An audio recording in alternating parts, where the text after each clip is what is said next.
Ebyo bibadde bikyaliwe bityo abatuuze ku kyalo Busini B mu ggombolola y'e Nabweyo mu disitulikiti y'e Namutumba bano ne baava nabo mu mbeera nga baagala gavumenti ya Uganda ebayambe ebafunire ssentebe waabwe ku kyalo kino omujja okudda mu bigere bya ssentebe aliwo mu kiseera kino gwe bagamba nti ono tayonoonye maka g'abantu woowe.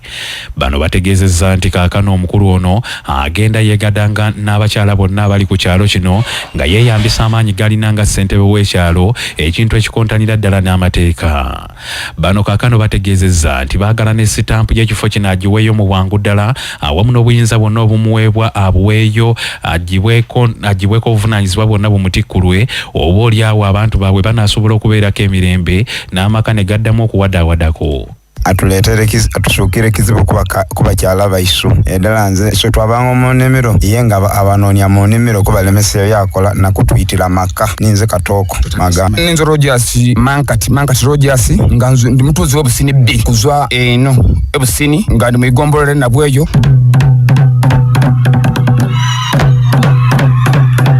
District Namutumba tuli kwa kalakasya tusiro lwatu nuko kalakasya bera yakiye manwa so mukulembeze waisu sasa tukwanira bakali baisu bona kutaka kumalia timbule no mate yena na malivye tunasala chikumbisiri engoma tuli kutaka stamp abali kwa kalakasya se tukohere twabango mu nimira za waisu makaga aya tega kia bangola mase tukohere mukano ebyange hibye ebyo ndiga tukamire cholizo tukohere stamp.